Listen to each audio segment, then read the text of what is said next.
Welcome to all of our attendees this morning. My name is Eric Haddon. I'm the Executive Director of the Water, Energy, and Technology Center here on the campus of Fresno State. We are a business accelerator and incubator, and we're really serving as an intersection between the private sector and academia, all for the economic benefit of the broader Central Valley. And we do that in a couple of different ways, but our primary function is to bring entrepreneurs and businesses here to the Central Valley to give them the support that they need to establish their businesses and become successful. And that doesn't just end after their time here on campus. At the Wet Center, we have office space, which Waldo and ECO2MIX were kind enough to take when they first started here in the Central Valley. But we continue to support the companies that come through the Wet Center long after they've been a member of our incubator. And that really is what we're here to do today. And that is give exposure to Waldo and Carlson and the entire ECO2MIX team and what they're doing. So it's our pleasure to be able to host you today. I'm so excited that you could all be here. These are the types of things that we really enjoy, allowing the companies that have been a part of our ecosystem to continue to flourish. So on behalf of Fresno State, welcome. And with that, I think you're going to hear some great informational content today. So thanks for letting us be a part of it. If you want to learn more about the Wet Center, you can find us online at wetcenter.org, O-R-G, wetcenter.org. Thank you, Eric, for the introduction. It's been so far an amazing experience to be part of the Wet Center since the beginning of ECO2MIX. This is a complete wonderful networking between the Wet Center, Fresno State, ECO2MIX, and all the entrepreneurs that we have we were lucky to meet through all these connections. Okay, we are going to talk first about carbonic acid in water and all the benefits that we have seen for nutrient uptake from the plant. And also the second part of the webinar is going to be our friends from CAL G.A.P that are going to talk about SAP analysis. First, I want to talk a little bit about myself. I've been involved in ag my whole life, since working in the fertilizer market since I was 17 years old. And then in 1994, I started in irrigation design, installation, system, drip, micro, all that kind of things. In 2003, I start doing all related with fertigation. So all those skids that you see around every farm right now, I installed the first one in 22 years ago, fully automated with managing fertilizer injection. On those days, we started thinking that the best way was electrical conductivity. We realized very, very quickly that it wasn't the right thing for farms. It was more for hydroponics, and so we switched to a proportional injection, and also I started doing water pH adjustment. And in 2013, I realized that we have to switch to something different and start researching about the carbon dioxide and the benefits and how simple it is to do it with carbonic acid. So since 2013, we start doing carbonic acid treatment. We came to California. Actually, I'm from Chile. I came to California and start showing farmers that there is a way, safer way. In those days, we were thinking that we were only pitching about safety and not all the benefits we have started seeing after the treatment with the carbonic acid. So 2016, we installed the first pilot, and today, 2025, we have more than 120 units installed and treating more than 13,000 acres of ranches with carbonic acid. So what we look usually is we all try to find or have the most sustainable irrigation water for our crops, right? So we get a lot of information on those analyses, carbonates, bicarbonates, RSC, electrical conductivity, SAR, nutrients, all those. Today, we're going to focus only on pH, okay? Most of the water samples that I have seen, either coming from district water, canals, blended water, is high pH, high bicarbonates. In the Central Valley itself is not that high in bicarbonates like it is in the Central Coast. The Central Coast is way higher on the bicarbonates, like probably sometimes double the bicarbonate we have seen here. So it make it harder to reach like an ideal pH. So When we have high pH in the water, we find that we have some difficulties on the farm in the production. And I'm going to start for the less important for us, and then focus a little bit on the most important one. For example, the less important or is important, but it's not the purpose of this webinar, is clog emitters. We have a lot of plug emitters, clog by scale. Sometimes if we have some organic, we have a blend of organics and scale. So we have an uneven distribution of water. That creates some different growth along the field. It requires more energy because we have plug emitters, we have emitters that are delivering more water. So it's a financial problem, and it's a water distribution problem. We also, high pH in water create another problem, that is less water penetration. Yeah, so we need to increase water penetration. And for that, we need to have a better water, a right pH in the water. And there's another one, is less nutrient availability. So we start seeing deficiencies on the trees based on this nutrient imbalance. Because even if we put the fertilizers, the solution in the soil is not the right pH. So the plant is hard for them to take it. So for that, I'm going to try to explain a little bit about this. There's a mineral imbalance. When we have, excuse me, when we have high pH in the water, as you can see, for example, phosphorus, magnesium is kind of okay, but all the micros are not available for the plant. Why is this? Because they are in a different form. There, for example, phosphorus can get some calcium phosphates, and we need to move it to make like a phosphate ion that the plant can take it. So we move the pH just to the right one, between 6.5 to 7, and we're going to have way more available phosphorus. The same with the micros. Calcium also is important. Calcium usually is in a carbonate form, and when you add, in this case, carbonic acid to reduce the pH, you make a calcium bicarbonate that is way more available for the plant. And if you have excess of calcium in the soil, so the idea here is we know we have a problem, we have high pH water, and we need to move it to ideal pH between 6.5 or 7, okay? And there's different options. You have also a most popular one is the use of sulfuric acid or superburners, and those clearly are not the best option, because at the end of the day, they create more problems in the long term than what nature is doing. So we have first the nutrient availability, and also we have the Justin von Liebig-Barrow. So, and these German scientist states that the best yield or the best potential of a crop is driven by the minimum factor. In this case, for example, in this slide, I emphasize the pH, but it can be sunlight, it can be chill hours, it can be different options. So it doesn't matter if you have all the rest of the duals of the planks of the barrel up to the top, you're going to be able to fill the barrel with water to the top of the lowest or the limiting factor that you have. In this case, pH, or if the pH is not the right one, less calcium, or you don't have iron. So if you don't have different all to the top, the potential of your crop is not going to be the right one, or you're not going to get the maximum potential from the crop. So what is carbonic acid? Carbonic acid, here is important to understand that carbonic acid, the only way that carbonic acid in nature is added to the soil is through rainwater. There is rain, there is carbon dioxide in the atmosphere, and carbon dioxide is dissolved by the rain, get to the soil as carbonic acid, okay?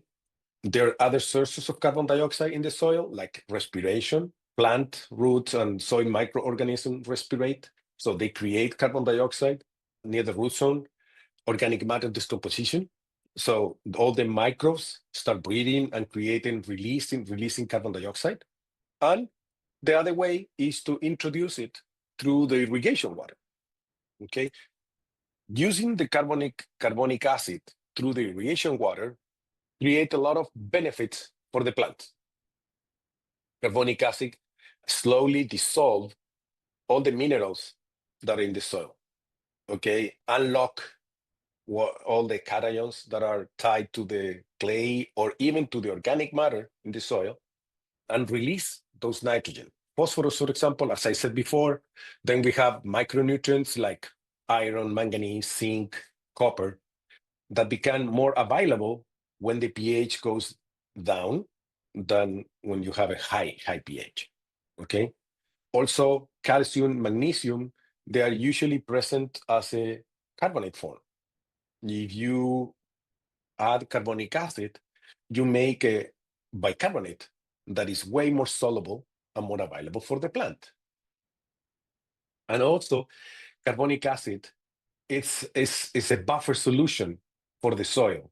So preventing this drastic or dramatic increase on pH in the soil, keeping and maintaining the range of the soil pH in a more favorable for nutrient availability. Okay, and then as you can see in this slide, carbonic acid range from 4.6 to 5.5 in nature. In nature is around 4.4 to 5.5, but if you force the dissolution of more carbon dioxide in water, you can reach pH of 4.6 to 5.2 in pressurized system, fully dissolving carbon dioxide. Okay, and the other thing that is important is with the acid that are in the market right now, you have sulfuric acid, you have sulfur burners with sulfurous acid. There are some industries that use some kind of citric acid. That's also something that you can use. But carbonic acid is a carbon-based acid. Because being a carbon-based acid, it's suitable for organic operations. It's more natural. As I said before, carbonic acid is exactly what nature is doing with rainwater. Okay.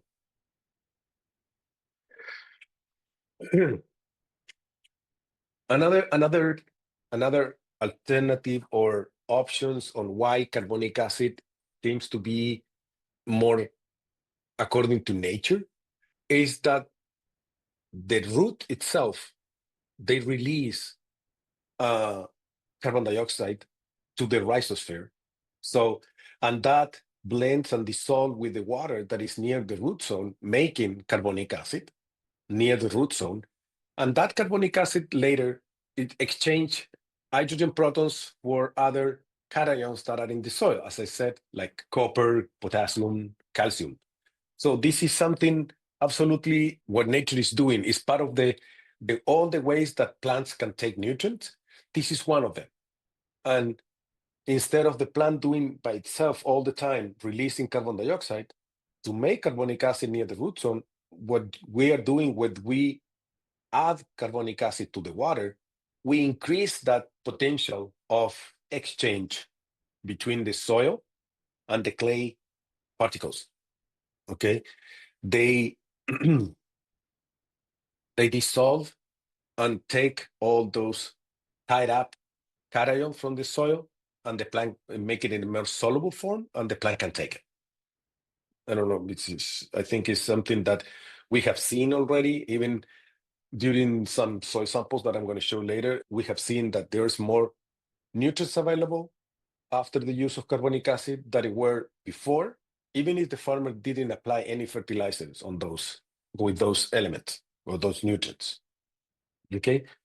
And to understand a little bit what is a carbonic acid is a form of carbonate in the water.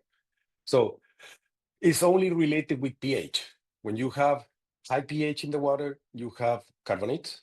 And in the middle range between around 8, you have 100% of the carbonates in the water are present as bicarbonates. And when you start lowering the pH down, you start seeing that you have more carbonic acid. And when you have pH around 6.5, half of the bicarbonates that were present in the water became carbonic acid.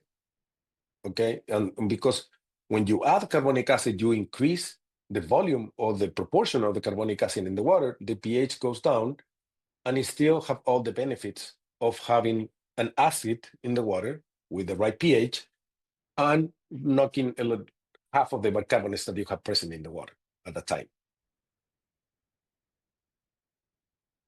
We have seen also a lot of benefits when you use carbonic acid on spray applications. That means you have the carbonic acid, the water treated with carbonic acid, and you use that water to fill the sprayers, and then you save some of the money on the buffers that you're doing for the sprays. And we have seen a lot of increase on plant metabolism. It's, as I said, the slide says, is strength cells promote the dissolution of organic and inorganic compounds in water, contributes to the ionization of the nutrients, and the ionization is make those nutrients that are in the water in a more available form. So whatever you're applying, foliar fertilizers, or you are applying pesticide, they make them more available or more rapidly available for the plant. Improve photosynthesis, improve all the nutrient absorption for the plant, because you are applying a water that is rich in carbon dioxide. And the plant recognize that, and the stomatas open, and they like it. And we have seen a lot of difference when you use like a water treated with buffers, or when you would treat the water with the carbonic acid. To follow this, and we start doing since 21, we start taking soil samples and doing a B-crop test with the lab named Biomakers. And because before that, the only thing that we were trying to do was replace the harsh acids like sulfuric. So we start seeing all these benefits in the soil, but we didn't have any numbers. So we start doing these tests and comparing samples taken between March and August on the same range, on the same space. And this is part of the results that we have seen. I'm going to share with you guys. For example, this is microbial changes. This is not element itself, it's how the microbes in the soil are helping on different pathways. In this case, carbon fixation. And for example, on pistachios, all the samples are between 22 and 23. March 22, August 23, 3 years. We have seen that the microbes in the soil that process the inorganic carbon to make it organic compounds grow 40% in pistachios and 28% on almonds. The inorganic nitrogen release. We know that the plant take the nitrogen in an inorganic form. So they transform the organic nitrogen in inorganic so the plant can take it. On pistachios, 35%, on almonds, 34%. This is not the element again, I said it. It's the microbes that help on this mineralization, for example, on the nitrogen. The same with the phosphorus, making inorganic phosphorus, solubilizing, and make it in a form that the plant can take it. 38 and 36, okay? Potassium, another one, 37 and 36. You can see that both crops is very similar, one with the other. So you have pistachio 37, almond 36. And now we switch from the microbial changes to a Haney test. Haney test is just physical chemicals changes. That means this is the actual nutrient. For example, in this case, total organic carbon in parts per million, they in pistachios grow 44% and in almonds 25%. The organic matter measured as loss of ignition change 6% in around 6% in my face is in the percentage and 16% in the almonds. Sorry. Electrical conductivity, that is a representation how how much soluble salts you have when you have, especially this is California. So we're trying to reduce the electrical conductivity a little bit on the excess of salt in the soil. In both cases, the electrical conductivity went down, like up to 74% less in almonds. And here is something very interesting to understand here. So these two circles represent, the green one represents the first sample, and the second one represents the second sample. So, for example, on the pistachios, you can see that the total microorganism on the pistachios in the first sample, that means March 22, there were this universe of samples. And in August 23, the universe of microorganism is way more. For example, the total organism, what I did? Okay. The total organism in March were 392 in general with all the samples. But in August 23 is 609. So it's more than 200 more microorganisms. But if you see here, there is an intersection between those two circles. All these, the intersection is the same type of microorganism, on the same microorganism. But the ones that are green out of the circle, they are not anymore present in the second sample. That means they switch or they die, they don't exist anymore. And all these new microorganisms grow. So it's not just only 200 units, 200 counts that change. It's a complete different universe of microorganisms that grow after 2 years. The same happened with the almond. The almonds is less notorious because we have this some and probably this is the other one. So you can see that the difference between one and the other are the ones that they were not necessary. I don't have an answer for that. They were not necessary in that ecosystem, that they change and switch to another type of microorganism. I have seen, for example, in growers that has nematodes problem, we have seen the microorganism that fights nematodes they grew 23% in 2 years. That means they're trying to help the farmer. They're not going to eliminate the nematodes, but at least they're making the environment less friendly, something like that. And here we have, for example, in pistachios, this is two different samples, 21 and 23.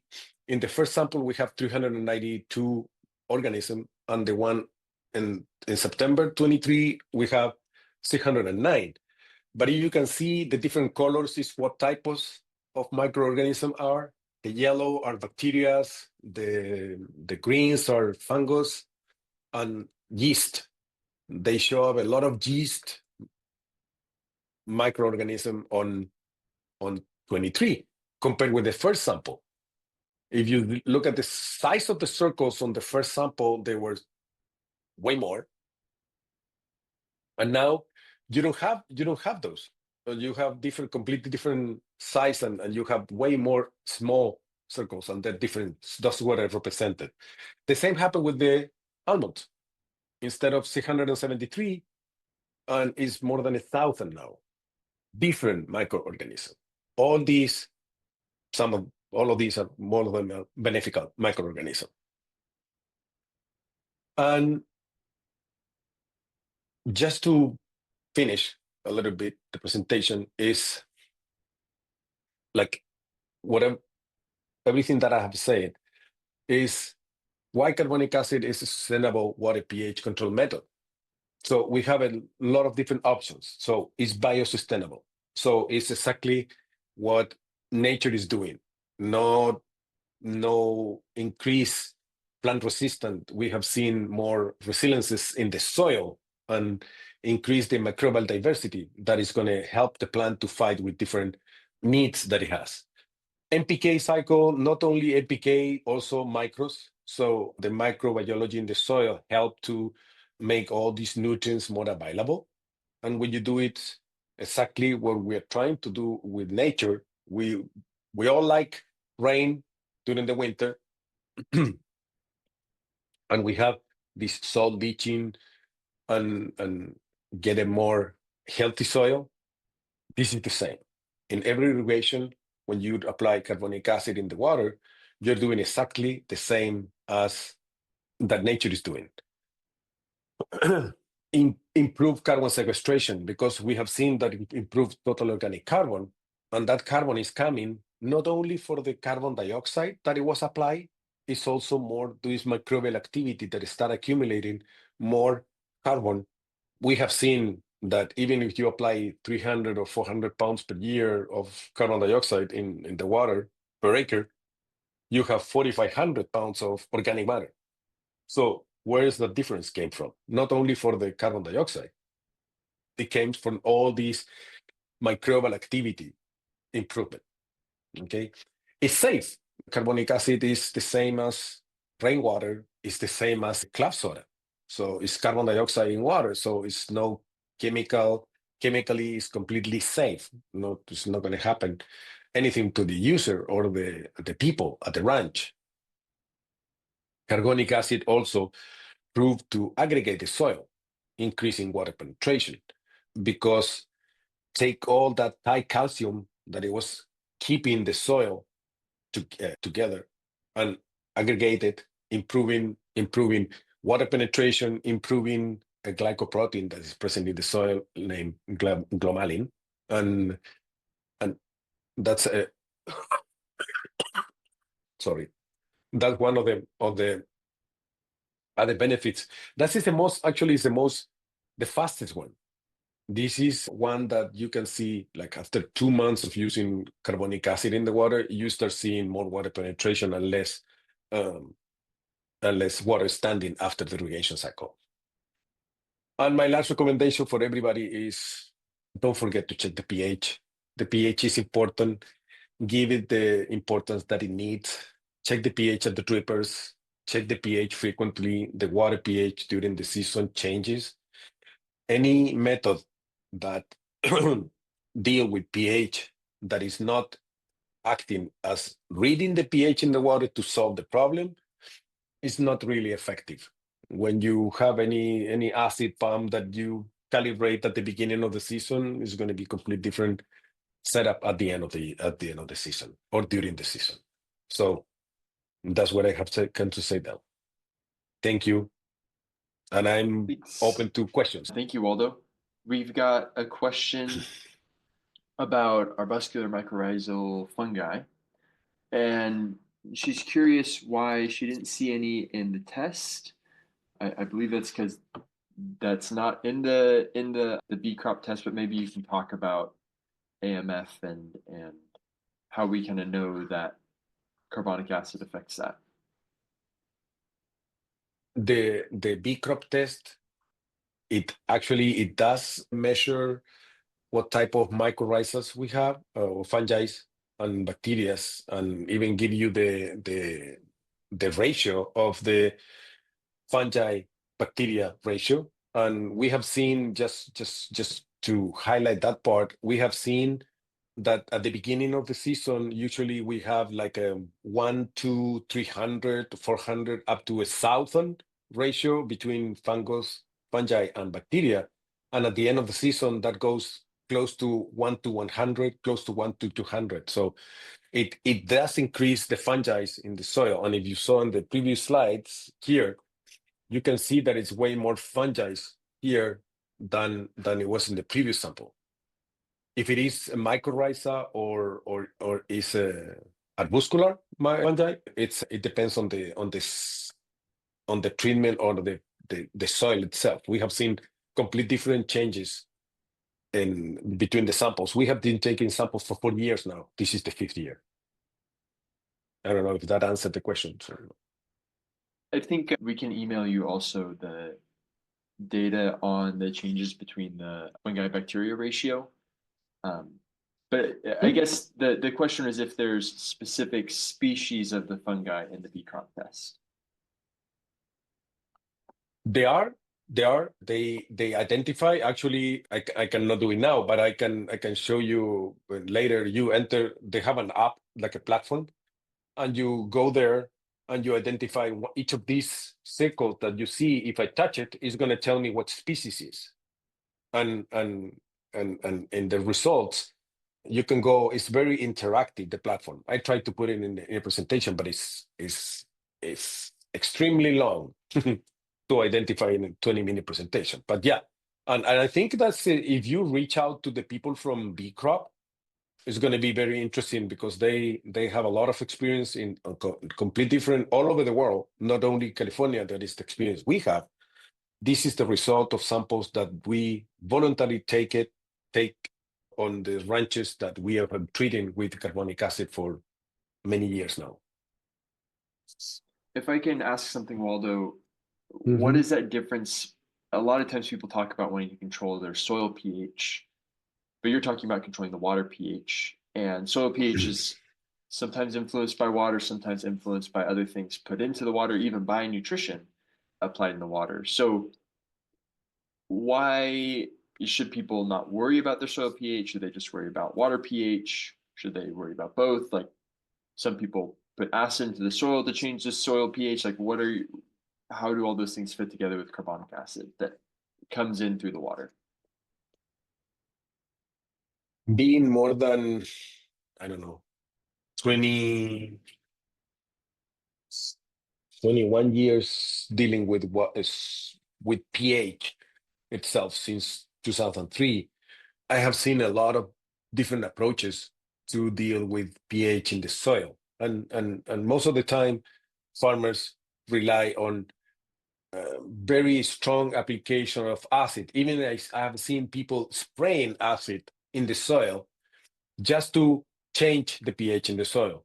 But at the same time, they apply this acid, sulfuric acid specifically, and then they irrigate the whole season, 2, 3, 4 acre-feet of water with a pH of 8.5 and 300 parts per million of bicarbonates. So whatever they did before, they don't even offset what they were doing.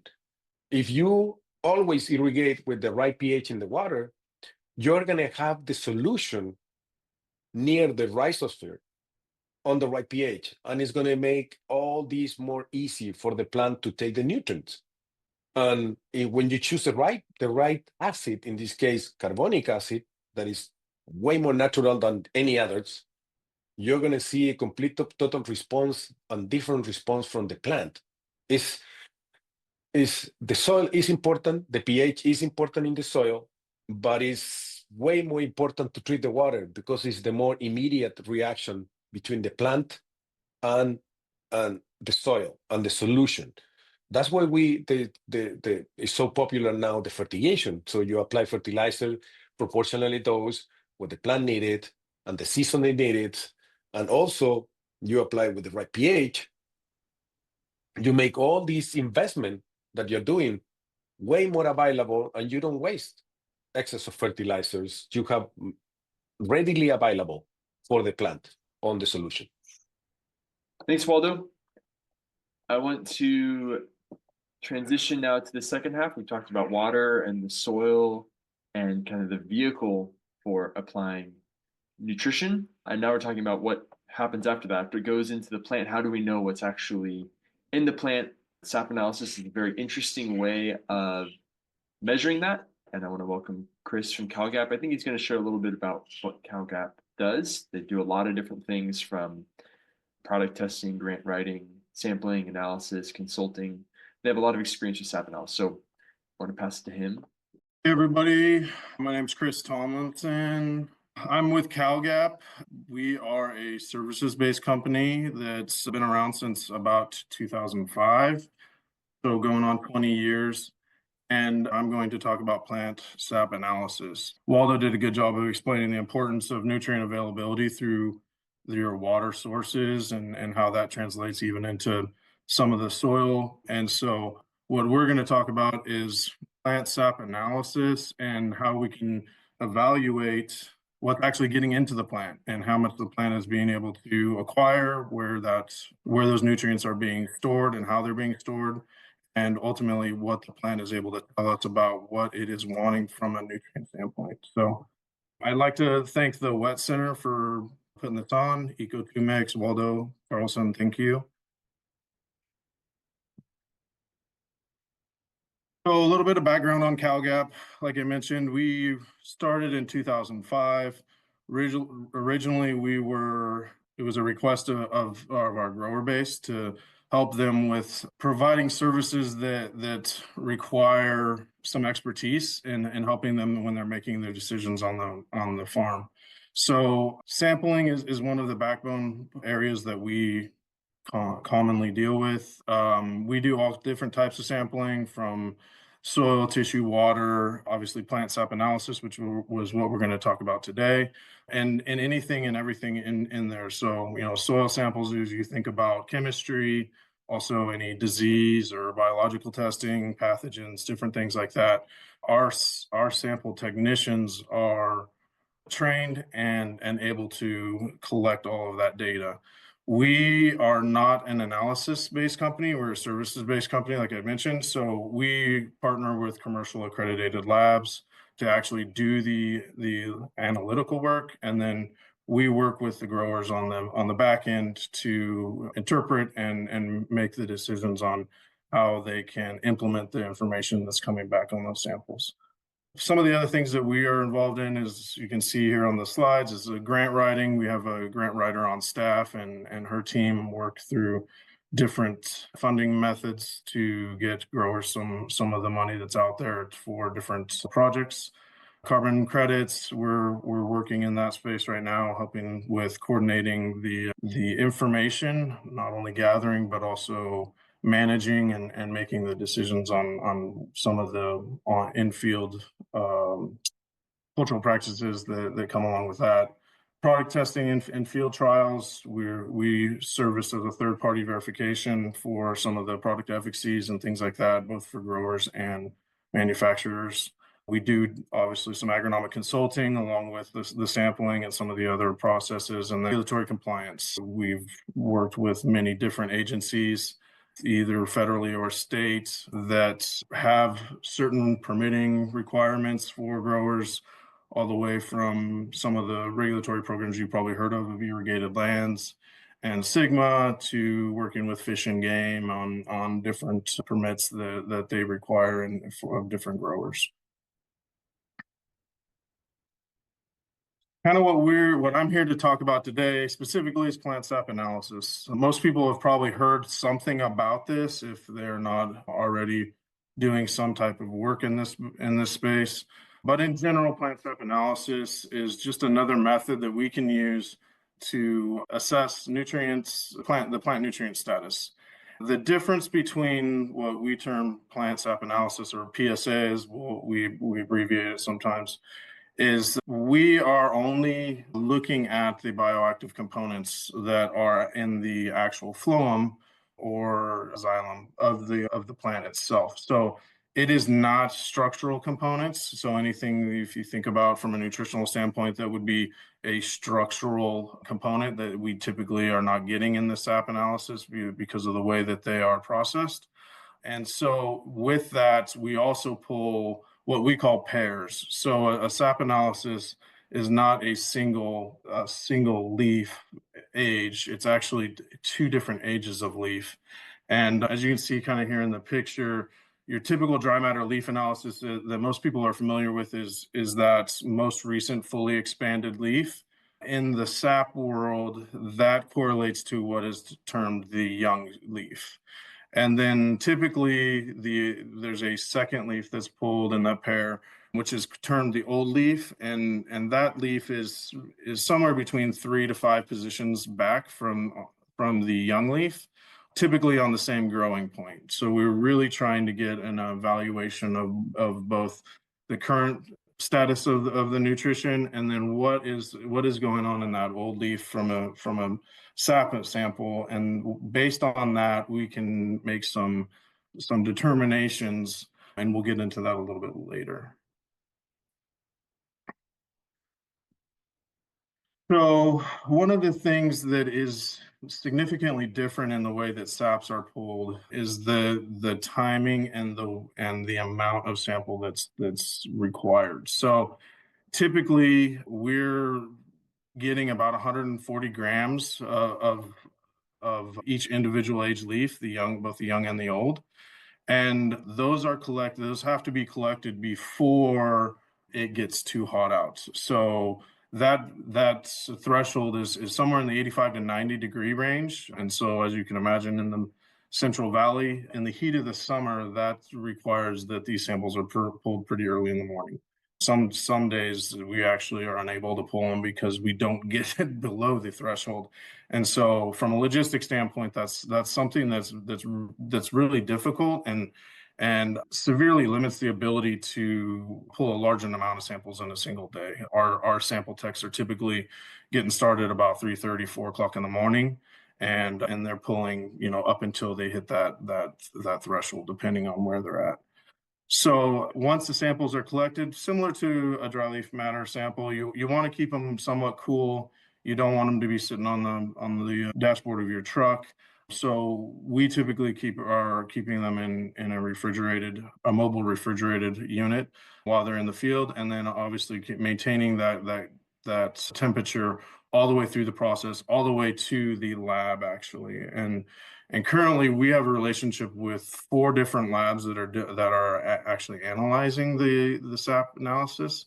And they range from being, here in California all the way to the Netherlands. So from that standpoint, logistics can also be somewhat of a process in that you're dealing with shipping times, you're dealing with, in some cases, international laws and regulations and things like that. So typically what we suggest or what we see is that the results are returned fairly rapidly, usually within 3 to 5 days of the lab receiving the results. So depending on what that ship time is, that obviously adds into that. So what do you get when you get a SAP analysis? And what are the things that we were talking about? I mentioned a little bit earlier from a mobility standpoint. So in the world of mobility, sometimes Waldo had kind of mentioned it. There's a soil mobility from the standpoint of nutrition, but there's also a plant mobility. And so what we're talking about with plant SAP analysis is the mobility of the plant, or the ability of the nutrient to move in the phloem up and down the vascular tissue to where the plant is requiring that nutrient at that specific period of time. And so there's a little bit of debate on some of these. Most of these are pretty well set in stone, but for the most part, most of us have seen some version of this picture on the right here. But your immobile nutrients are typically, deficiencies are first seen on the younger tissue. And then as you get into the mobile nutrients, they are able to remobilize that nutrient. And so as the plant demands more of that nutrient in the younger tissue that's rapidly growing, it's able to remobilize that. So there's sometimes a little bit of miscommunication in what we're talking about when we're talking about the mobility, but we're specifically talking about mobility within the plant to move those nutrients, whether it is able to or not able to move those nutrients in the phloem based on plant demand.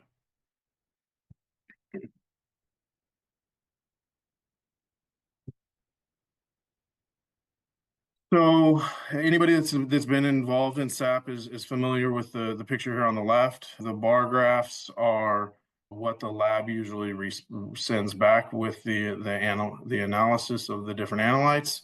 And then you've got 2 different bars for each nutrient, because obviously you have a young and an old. And then based on the individual nutrient, they typically give a general range of high, medium, low, that type of thing, based on their historic understanding of the analytes, the specific analyte itself, and the crop. So this one on the left with the dark and light green bars represents one sample. What we'll often do is put it into what we call our snapshot, which allows us to evaluate more than one sample at one time. It has the empirical numbers there, similar to what is provided on the lab analysis.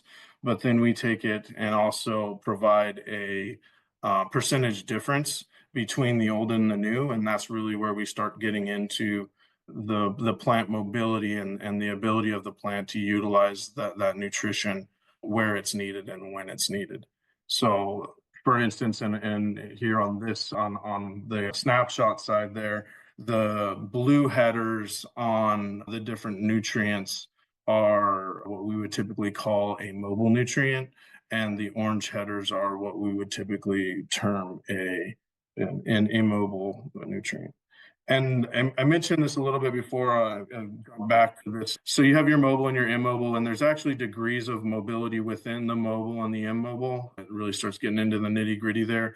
Boron is one of those, is very commodity dependent, whether it's actually flow mobile or not. So we typically put that one in as an asterisk by itself. And then there's some other ones that are, the research is a little bit cloudy on some of the even micronutrients of moly and nickel and cobalt and things of those. And so those ones are a little bit more case by case basis as we get into the different commodities. But in general, these are kind of the standards of what the mobility of the different nutrients is. So we've seen the last slide. This was what we call the snapshot, or just a point in time. So this would be a single sample that's pulled and analyzing against itself, right? So we're analyzing young and old with that percentage there to try and get a better understanding of how the plant is acquiring and utilizing the nutrients that it is demanding, and what the potential supply of that nutrient is at that specific time. And so to take it one step further, the next step is we look at a single nutrient over a period of time. So in this case, we're looking at over about 6 months here.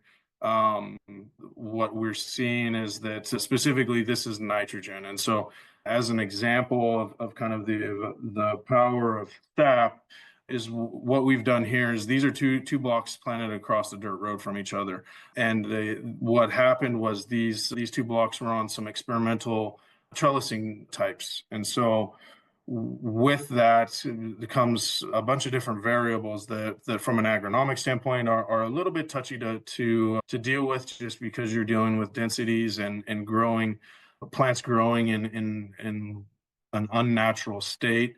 And so some of the nutrient demands are a little bit of a swag, if you put it.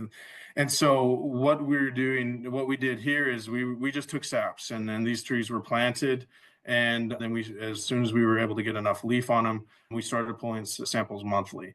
And so what we can see here is on the top one, what's labeled block 1, our nitrogen demand is actually being met fairly well. If you see the percentage differences at each one of these points over the months is almost single digits. We got one that's a little bit higher than single digits here, but actually you can see based on the green coloring, that's actually the demand is actually being met above what the plant is requiring. A slightly different story as we get into block 3. So block 3, you can see the first couple months as we were getting growing, really not a huge difference in the total quantity or the difference between the young and the old sample. But as we started to get into July and then all the way through August or October, excuse me, we're starting to see that demand is not being met. And in this case, because this is a mobile nutrient, the younger leaf is outpacing the demand of the older leaf and actually pulling the older leaf, the actual the empirical value of the older leaf is below the younger leaf. And so what we see there is a demand that's not being met. And interestingly enough, we did pull the standard regular dry matter leaf samples on this in the standard October timing. This is citrus, and less than a 5% difference in the actual nitrogen that was pulled in the dry matter leaf sample in October. However, looking at this, we see that we're starting to actually get a larger demand in one of the blocks versus the other. And so as this being a trial or an experiment into looking at different types of trellising, we were able to evaluate and realize that we were actually underfeeding one of these blocks, and we're probably not going to be able to get the benefit of the full opportunity of the different types of trellising if we weren't evaluating them. So we've looked at single nutrients. That last slide was more about single nutrients, and then one of the other real powers of SAP is looking at the nutrient interactions. So a lot of people are probably familiar with Mulder's chart. That's the circle with all the crazy lines in there, affectionately called the spinning wheel of death sometimes. But it's a lot of information to dissect. But basically, what's that saying is how do the nutrients interact with each other, and how are and which nutrients are antagonistic to each other, and which ones actually can potentially stimulate the uptake of others. And so this is kind of a real backbone of what SAP is able to do from the standpoint of allowing us to really look at the interactions of what the plant is demanding and what potentially is could be limiting that uptake. This is another example of that we were pulled out of some of the data that we have. So in these are 4 different nutrients. We've got phosphorus with 3 of our micronutrients, and it's fairly well established in the literature that the phosphorus and micronutrients are antagonistic to each other. Again, as we're talking about plant mobility. And so as we can see here, as we started early season in April, we had luxurious amounts of phosphorus. That's the 3rd one down here with the green, the green color here. And at the same time, our micronutrient numbers are all deficient, or demand is not being met. And so working with this grower, what we recommended was, hey, you know what, normally you would be going in and doing some phosphorus. So this is table grapes. They would typically be going in August and September and doing some phosphorus applications to help with berry quality or fruit quality.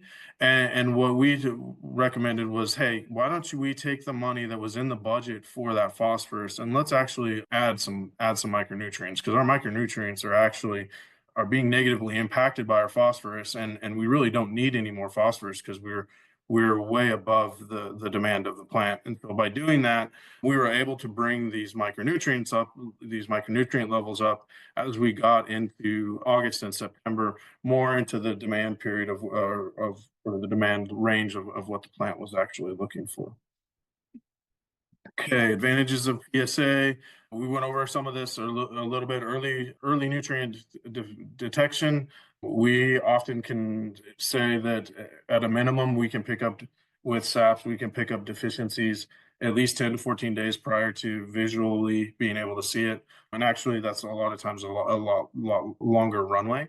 Optimizing for fertilizer costs and application timings, improved quality, and then the better management of the ecosystem itself as we're getting into sustainability and some of those things. Well, a couple of, just to kind of wrap it up here, a couple of different things that we've seen from a real world standpoint of where we've been able to utilize SAPs to help make better decisions faster. From a fertility management system, some of you are probably familiar with the terminology of hidden hunger. That's where the plants the demand is not being met, but it's not within the threshold of actually physically showing a deficiency.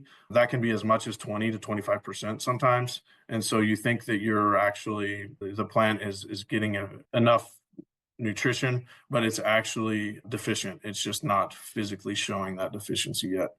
Plant demand drives the fertility decisions on the farm. So we have customers that we work with that run their whole fertility based on what's going on in their SAPs. Obviously, we have a baseline budget and things that we're planning to do, but all of those decisions in season are subject to what the results are coming back from their SAP sampling. You know, it also helps us with seasonal variability when we get cold, wet springs, super hot summers like we had here in the Valley last year, and then also some product validation. So, hey, growers are always wanting to try new things. Hey, what am I getting for this? How can I evaluate whether this product's actually doing what it says for me in my situation and in my operation? Obviously, introduction into new cropping systems. We've got new genetics. We've done many projects with growers where they have new genetics coming out. Some of those genetics are can be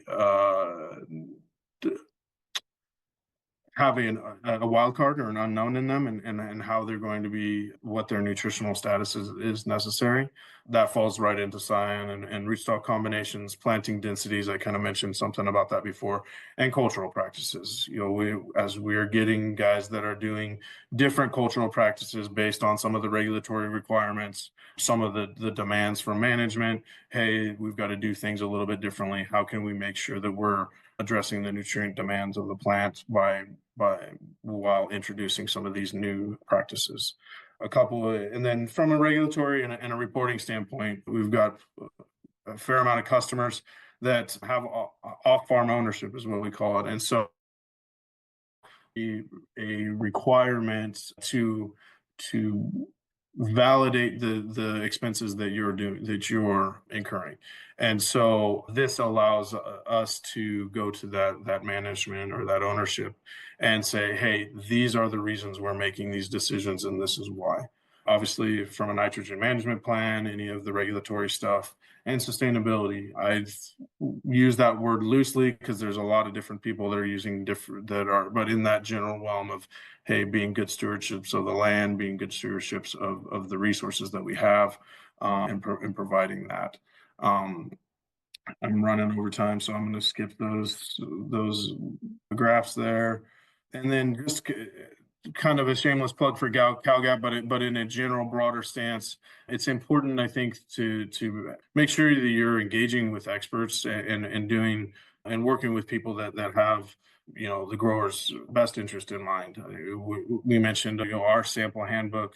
We have an internal sample handbook that we update regularly with new sample types and things like that. We have over 150 pages in that, and each one of our guys that's been with us, average of 5 years or more for our sample techs, are trained on that every year. And so the critical component of anything that comes to data is making sure that the validity of the data is there. And so we pride ourselves, and there's other people that do this as well, pride themselves on making sure that the samples are pulled correctly and managed correctly. There's nothing worse than bad data. Making good decisions on bad data still ends up being a bad decision. And so we really pride ourselves on that, and we see it as an important part of the service that we can provide to our customers to make sure that we're getting them the highest quality data that's possible so that they can make the right decisions. With that, I'll say thank you. I know we're over time. I apologize. Any questions, go ahead and put them in the chat. I'll stay on and answer them on here. Or if we don't get to them all, I'm sure we can get them get me an email, and I'll respond to them. Thank you so much, Kris. That's super interesting. I learned a lot about SAP analysis. We have a couple questions.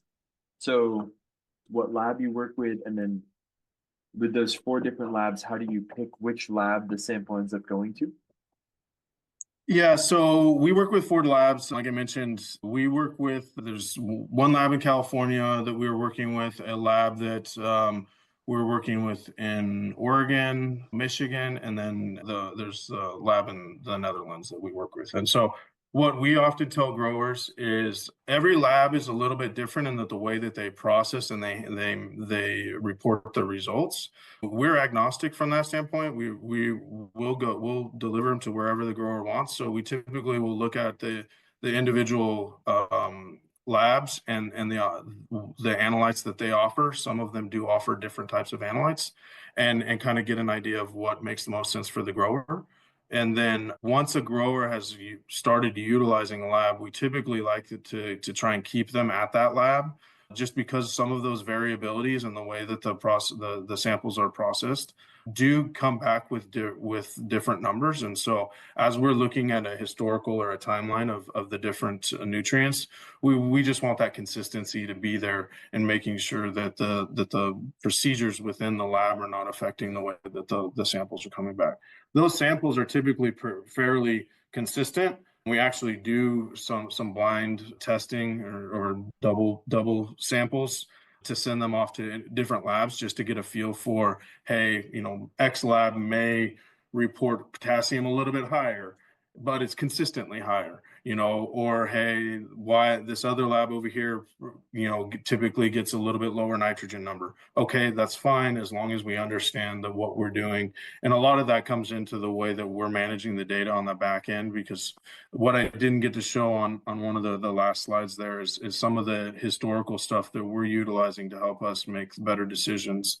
And so as we're collecting this data, over the last 15 years we've been doing SAPs now, we're in a position where we can start really looking at these demand curves and how these nutrients are being utilized by the plants specific to growing conditions, here in California and the commodities that we're working with. Awesome. Do you pay attention to optimal levels or only the difference between new and old? We do both. And so that's kind of what I was talking about. There are labs that will come back with optimal levels, and nothing against the labs. The labs do a very good job, but and I hate to so I always preface this by saying I don't want to be that guy, but this is California, and California, we do things differently. There's a reason that we grow over 400 different crops in California.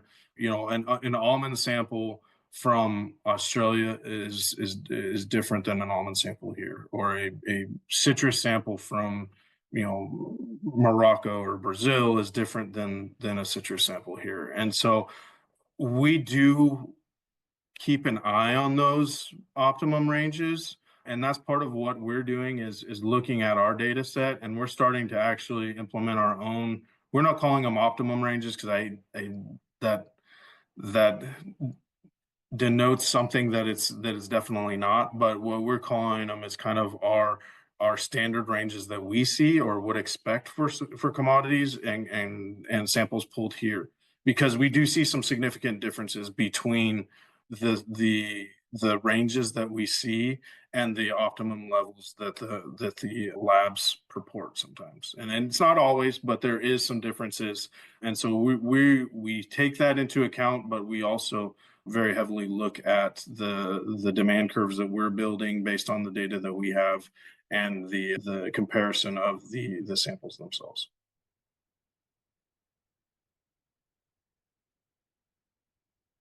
Another question, is sampling always recommended to be monthly? Do you do beginning and end of the season? How do you Good question. handle Good frequency? question. Yeah, so we do a lot of monthly sampling on the commodities that we deal with quite heavily, a lot of the permanent crops that we deal with here in the Central Valley. With that being said, we do sample at different intervals for some crops. Early season crops, we will go all the way down to a 2-week sample period, as we're really gaining. Like right now, we're in the middle of blueberries and stone fruit, and including cherries and nectarines, peaches, all that stuff. We go as tight as a 2-week sample. And I know that we've done some stuff in the past on a little bit of stuff over, or we've been a part of a project on the coast where they were doing every 2-week samples as well. On I think that was one of the projects was strawberries. And so it's really about the appetite for the data. There's a lot of data that comes back here. And so a lot of times what we tell our guys too is, as well as, hey, let's not do every field or just replace this with your standard dry matter leaf sample or whatever you've been doing. Let's pick a few representative locations and pull more samples more in a tighter window, and really help us build those demand curves and what the plants are already doing, rather than going out and pulling larger acreages and providing or introducing more factors for variability. And so really a lot of the guys that we deal with on the SAPs, we're not even pulling every field. It's really more of a representative of, hey, what does this field represent in my operation? And they're actually still, most of them are on a standard dry matter leaf sample regime, because that's kind of your report card, right? So we think of a lot of times as a SAP sample as kind of our progress report.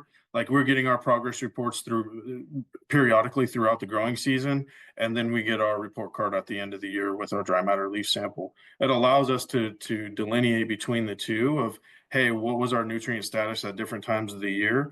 And then also, where did we end up at the end of the year or at the end of the growing season? And so, but it also gives us the idea, how did we get there, right? You know, the standard is, hey, if you put all your nitrogen on early season, but that's when the plant demands it, and your dry matter leaf sample is low at the end of the year, okay, well, does that mean you put more nitrogen on at the beginning of the year, or do you put more nitrogen on in the middle of the year just so that you can get that nitrogen number up? But at that point in time, that may not be going into fruiting wood or may not be going into fruit quality. And so that may just simply be, hey, I want to get this number to X because that's what the dry matter leaf sample says it should be.